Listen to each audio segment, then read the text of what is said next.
Hello, and welcome to Church at Home with Rachael for Thursday, the 30th of November. I've been thinking a lot lately about the things that we might take for granted. Um, every year, this happens to me when the snow starts to fly because I love to drive. And when I'm driving around the summer and the spring and the fall, I don't pay a whole lot of attention to the roads. I pay attention to roads, but I don't pay attention so much to what's happening on the roads unless it's raining or something. There's a lot of deer and moose around where I live, so you got to keep an eye out for those around, especially around dusk and dawn. But for the most part, you just do your thing.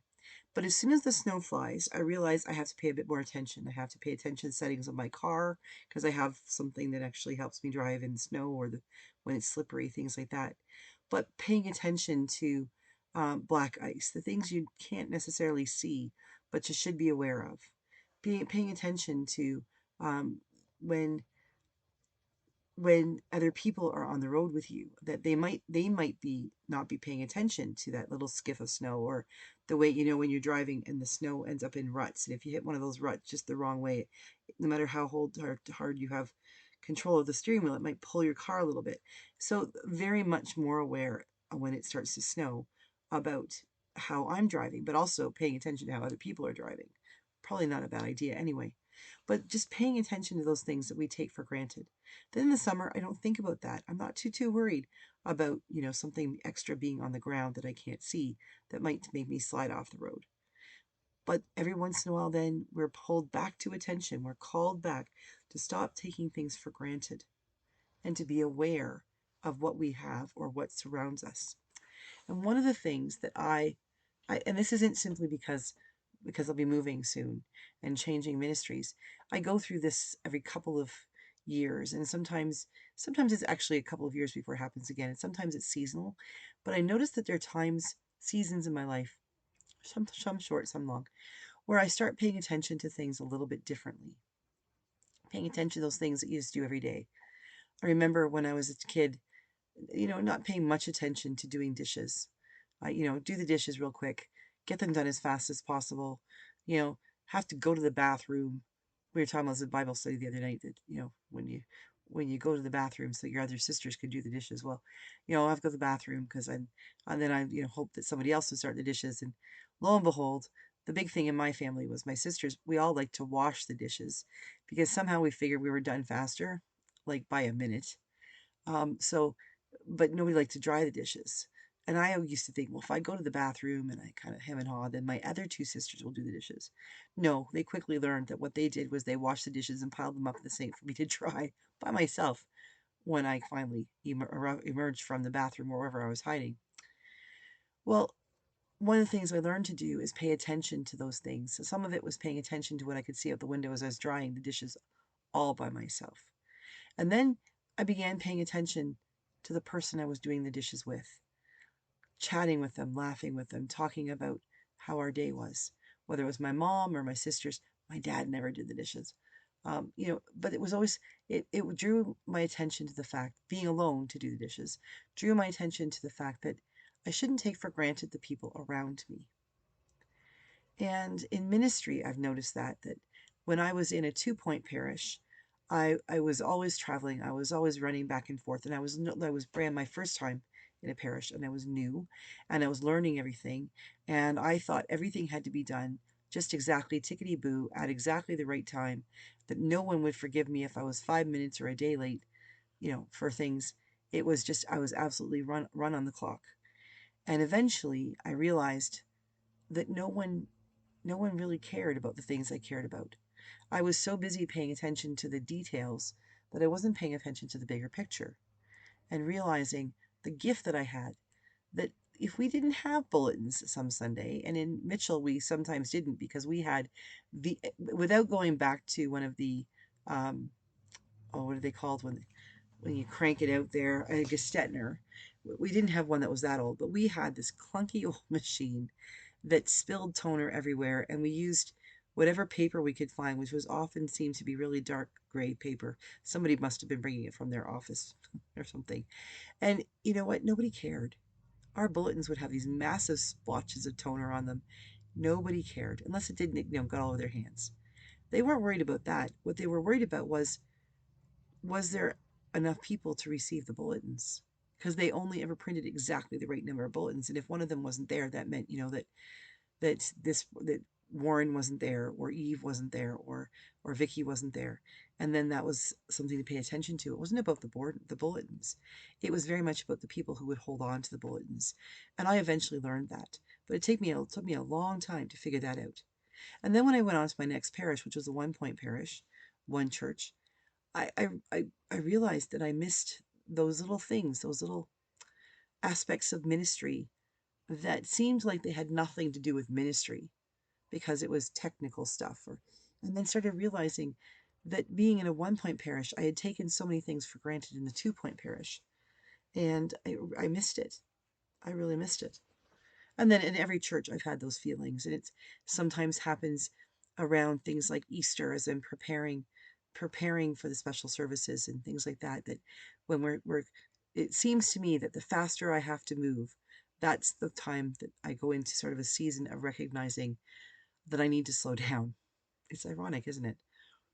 Well, I'm in there now again. I'm recognizing that I need to slow down, even though I'm speeding up. Like, I've got work that I'm needing to do for my new job, just, familiarizing myself with the people and figuring out what's happening there. And also recognizing that I need to slow through a few things down here where I am, and be aware of what do people need, and what was it that I have been doing that only I needed. What things are both urgent and important, rather than just important to me and to nobody else.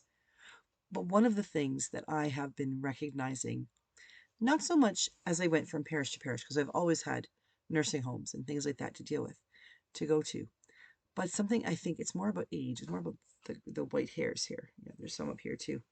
Um, I think it's more about maturity, but I'm beginning to recognize the grace and the presence of things, of God and Jesus Christ and the Holy Spirit, in places that when I was a younger priest, I didn't recognize at all.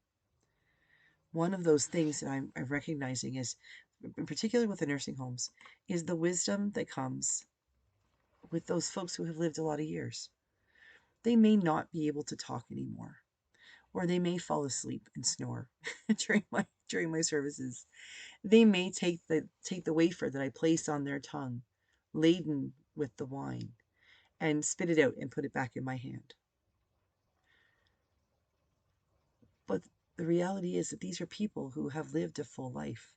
They are people who are maybe struggling to hold on to what they have now in this life, and recognize themselves in this life. But they come into worship, and they come into that space carrying with them 80, 90, 100 years of lived experience, of memories of loving children and disciplining them, of being present for their spouse, or knowing that their spouse is no longer present with them. And when they come into that space, they make it holy by their presence. And I'm beginning to remember, I'm beginning to learn not to take that for granted. On Tuesday, I went out to the auxiliary at the Wainwright Hospital, which is it's like continuing care. So for some people, they might recognize it as a nursing home for folks who need some significant assistance, and it's not independent living anymore. And I go out there once a month, and I have a blast, and I preach off the top of my head, and we have a shortened Eucharist, and we have fun. Our prayers are wild. The confession is incredible. It's interesting what people will confess. And we just have this, it's a back and forth. It's never quiet. It's they don't read what's on the paper. They just use their own words. And it's more like a dialogue sermon than anything else. But one of the gifts that they give me is allowing me to come to them in their seats and to bring them communion, because of all the rules about dipping and, intinction and stuff like that, and the fact that we can't let them have the cup themselves. I dip the bread in the wine and place it on their tongue. Very careful not to touch the wine, etc., etc. And it's amazing, because that is such an intimate thing to do, to take your fingers and place something on another person's tongue. And like lots of times, I've ended up touching their tongue or their face or their mouth. And you wash your hands and you continue. But there's an intimacy there that these older folks willingly allowing me to come into their space, to be present to them. And I tell them this is the body and blood of Christ broken and give and shed in love for you. I place the wafer on their tongue. And then I always reach down and hold their hand and let them squeeze my hand if they want. If they do nothing, I'll let it go. But they'll hold my hand, and usually until they've swallowed the bread. And sometimes after that. But regardless of whether they're alert or sometimes they're in their own little world, in that moment, 90% of the time, they lock eyes with me, or they'll smile or say thank you, because they have been given the gift of the communion, but they've been given the gift of intimacy and relationship, which is exactly what Christ is giving us, isn't it? When we receive communion, the gift of intimacy with Christ, so intimate that we receive him into our very bodies, and that intimacy and that that gift of presence. And they allow me to give that to them. And in turn, I receive that back from them. And on Tuesday, I was doubly blessed, because we'd announced that I would be only coming back in December, maybe in January, but then I would be done. And why? And at the end of the service, one of the parishioners there, one of the residents, asked me if she could bless me.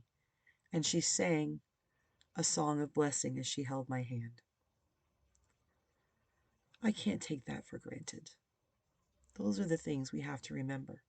My ministry may be very different. I may not very often have opportunity to go back into a nursing home or a continuing care facility to be able to celebrate the communion, to do things like that the way I have been for 24 years. But I have to hang on to that, because those are the places where I have been taught how to be a priest, because those people are priests to me. And no matter where I go in my life, in my vocation, that has informed me and will help me to be a better priest. Because even when I become a bishop, I am still first deacon and priest.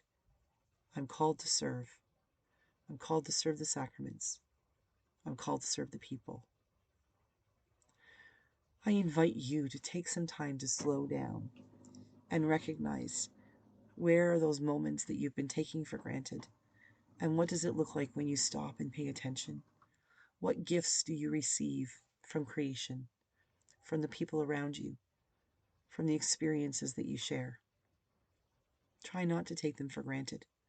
Allow yourself to revel in them. Allow yourself to feel joy. God bless you. I'll see you again tomorrow for Friday, for Feel Good Friday. Hopefully I'll find something funny to talk about. You never know. I might. But I will see you again on Friday for Church at Home with Rachael.